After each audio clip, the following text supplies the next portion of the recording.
नमस्कार दोस्तों, अनिल चोपड़ा स्वागत है आप सबका इस वीडियो में। दोस्तों आज का जो वीडियो है वो सितंबर मंथ का पूरा कार्यक्रम, कैसा क्लाइमेट रहेगा, उस क्लाइमेट में क्या पेस्ट और डिसीज़ क्रिएट होंगे और उसमें क्या फर्टिगेशन को मैनेज करना है, पानी को कितना मैनेज करना है, इंटरक्रॉपिंग के बारे में, ये सारी चीज़ें इस वीडियो में हम डिस्कस करने वाले हैं। तो दोस्तों अभी तक आप हमारे साथ जुड़े नहीं हैं तो हमारे साथ जुड़ने के लिए इस चैनल को सब्सक्राइब करें और बगल वाली घंटी को ज़रूर दबाएं ताकि हमारा हर वीडियो का नोटिफिकेशन आप तक पहुंचता रहे। और दोस्तों ड्रैगन फ्रूट के बारे में अधिक जानकारी चाहिए तो स्क्रीन के ऊपर दिए गए नंबर के ऊपर आप आपका नाम, एड्रेस और ड्रैगन फ्रूट लिख के व्हाट्सअप कर दीजिए। आपको वहां पर पूरा डिटेल्स ड्रैगन फ्रूट का मिल जाएगा। तो चलिए दोस्तों हम इस वीडियो की शुरुआत करते हैं। दोस्तों आने वाला 1 महीने के बारे में हम क्लाइमेट की बात करें तो ये मौसम ऐसा चल रहा है कि वर्षा ऋतु से पूरा कन्वर्ट होकर शरद ऋतु में ट्रांसफ़र हो रहा है। तो ये जो टाइम है उस टाइम में दिन का टेम्परेचर है वो बढ़ जाता है और रात का टेम्परेचर है वो धीरे धीरे डाउन हो जाता है। तो यहाँ पर कभी कभी बहुत अलग अलग एरिया में अचानक बारिश भी आ जाती है और अचानक धूप भी निकल आता है। ऐसा एक फ्लक्चुएशन वाला क्लाइमेट रहता है। तो ये जो क्लाइमेट क्रिएट होता है इसमें हमारे फील्ड के ऊपर बहुत सारे पेस्ट डिसीज़ लगना भी संभाविक है। तो उसका कैसे नियंत्रण करना है और क्या क्या डिसीज़ पेस्ट लग सकते हैं और ये टाइम पे हमारे फील्ड के ऊपर फ्रूटिंग और फ्लावरिंग का भी स्टेज है। तो उस टाइम हमें क्या खाद प्रबंधन करना है और पानी का कैसे नियमन करना है, ये सारी डिटेल्स हम समझते हैं।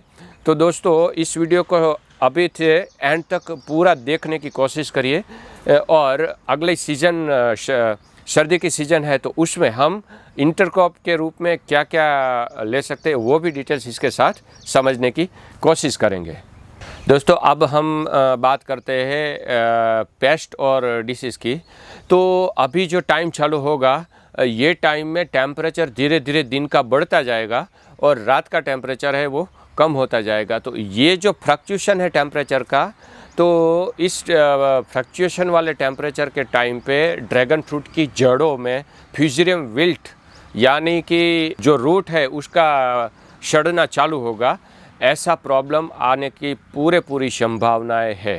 तो इसके लिए क्या करना चाहिए, तो इसको कंट्रोल करने के लिए हमें एडवांस में ट्राइकोडर्मा का भरपूर उपयोग करना चाहिए। इसके साथ जीवामृत है, एडवांस जीवामृत है, ऐसी चीज़ों का भरपूर उपयोग करना चाहिए जो कल्चर के रूप में सारी चीज़ें रहती है।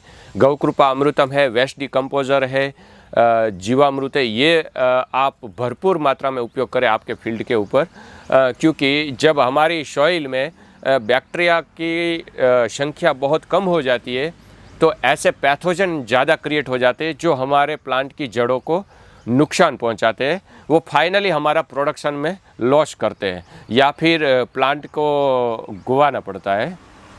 तो ये एक पॉइंट था।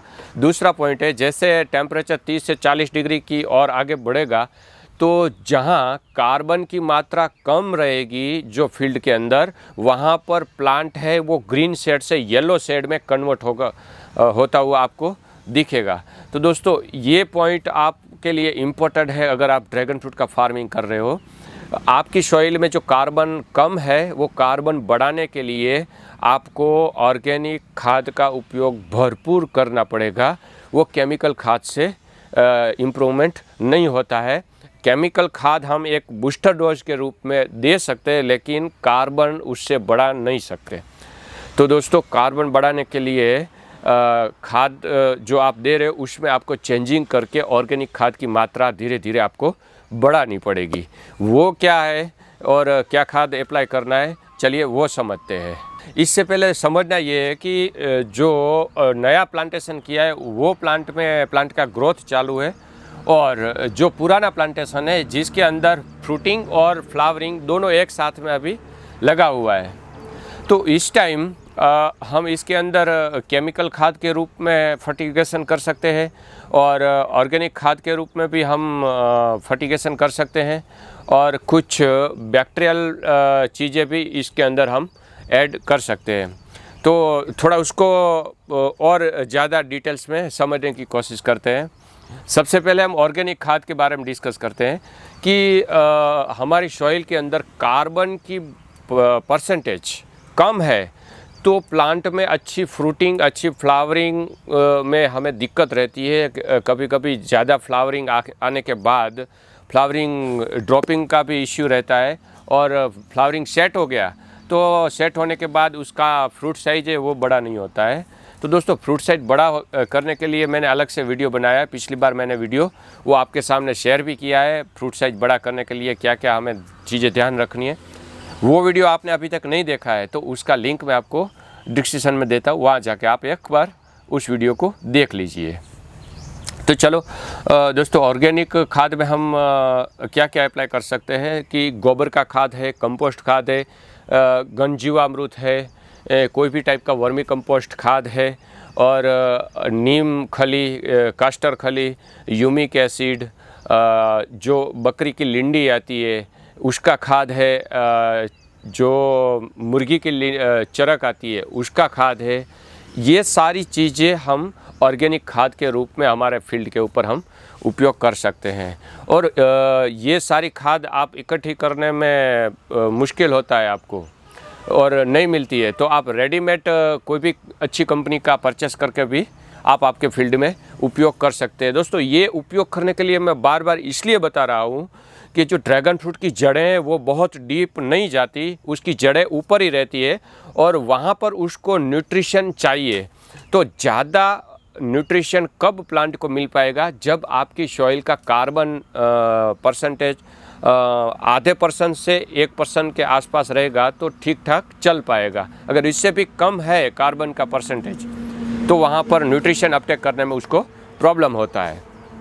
तो दोस्तों, इसके सामने आप रेडीमेड खाद बाज़ार से परचेस करके भी डाल सकते हैं। उसके लिए मैं आपको एक अच्छी खाद सजेस्ट कर रहा हूँ, जो rising leaf organic pellet fertiliser आता है, मार्केट में हमें मिलता है और ऑनलाइन भी मिलता है। उस कंपनी का कॉन्टैक्ट नंबर आपको स्क्रीन के ऊपर दिख रहा है, वहाँ कॉन्टैक्ट करके आप उसका अधिक जानकारी ले सकते हो और मंगवाना चाहते हो तो वहाँ से आप ऑर्डर करके मंगवा सकते हैं।